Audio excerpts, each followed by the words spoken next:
About a young boy whose name is Irving. Irving was the biggest football fan in the town of Esmeinkin. He loved football, he ate football, he slept football, he drank football, he played football, he kept score in football, he played fantasy football, he played I hate football, he hated, it was all about football. And there was no better team in the Yiddish Football League than the Esmeinkin Belly Bombers.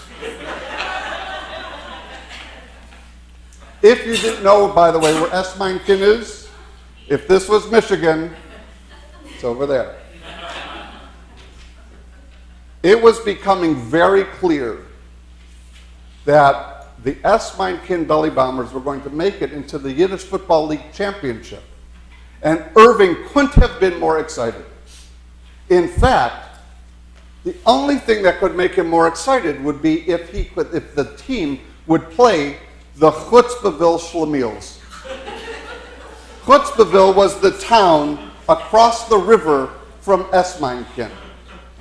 And Lake Esmeinkin, the river that had Esmeinkin Lake near it, whatever, was right there on the border of Esmeinkin and Chutzpahville.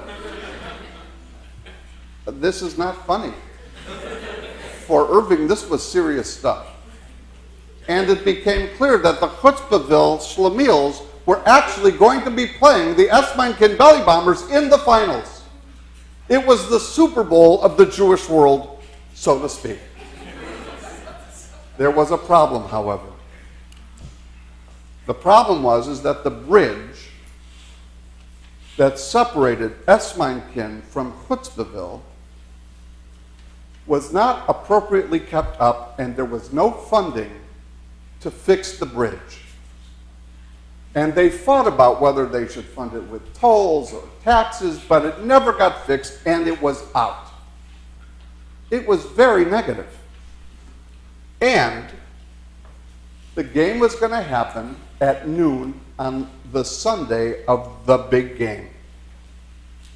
And Irving's family had a commitment to be at Sunday school until noon of the big game. The only way to get to Chutzpahville, where the game was being played, would be to go long around. It would take an hour and a half to get there, which he was committed to doing. But he knew that by the time he got there, the game would be pretty close to over, and if it wasn't over, the good part would be done, the part where the Esmeinkin Belly Bombers did what they needed to do to make sure the Chutzpahville Schlemiels never played football again. He was very depressed. He tried every way he could think of to get his parents to make an exception and not go to Sunday school, but even he knew that was a terrible idea. To miss Sunday school because of something related to sports? Who would ever do something like that? That said, we digress. On Saturday, Shabbat prior to the big game, Irving kind of dragged himself to shul, to synagogue, to temple that morning. And the Torah portion just so happened to be about a prayer that we sing coming up in a minute. That prayer is called the Mi Chamocha, and it comes after the Jewish people have crossed the sea that had split open.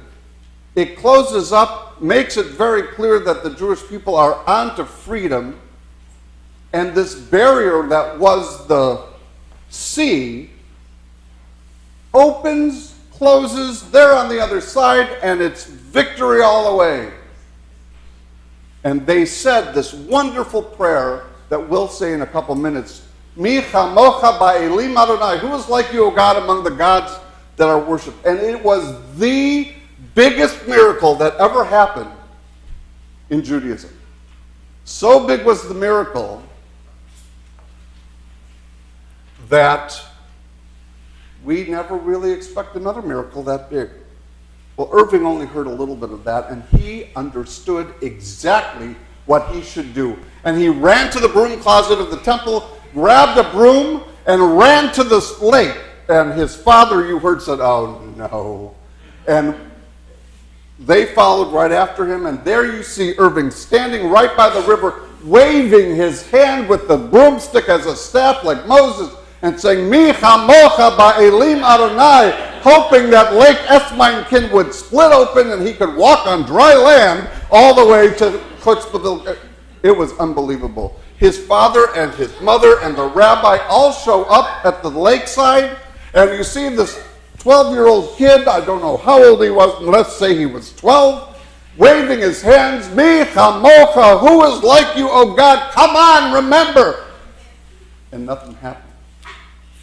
And he kept doing it and waved, and still nothing happened. And he finally said, "God, you made a miracle before, make a miracle again," and waved, and still nothing happened. Irving was very depressed. And by the time the rabbi and his parents got there, you saw Irving sitting on the side of the river, knowing that he wasn't getting across by this decrepit bridge, that they couldn't decide if it should be tolls or taxes. And he said, I don't know why we say that prayer every Shabbat, because it seems to me that we remind God all the time about this miracle, and so I waved my staff just like Moses did, and nothing happened. And God knows I would be the most appreciative of any person since the Israelites if I could get to that game on time. And the rabbi said, Irving, you were praying for a miracle to happen. And think about it. Is the miracle so important that it's worth wasting a generation or a millennium of a miracle on getting to a football game? That's the best you can do? That's the best miracle you could pray for? A miracle is something that is so essential and that you cannot count on it happening. And if it happens, then you say the Mi Chamocha. But if it doesn't happen, you understand that we say the Mi Chamocha because every once in a while there is a miracle. And when that miracle happens, it's worth praising God and being thankful for something that you didn't count on happening. Well, Irving felt about as big as a 9-year-old, given that he was 12. And he said to his mom and dad, "Okay, let's go watch it on TV." And lucky for him, ESPN2 was carrying the game. And who knew? At the end of the game, Irving was saying the Mi Chamocha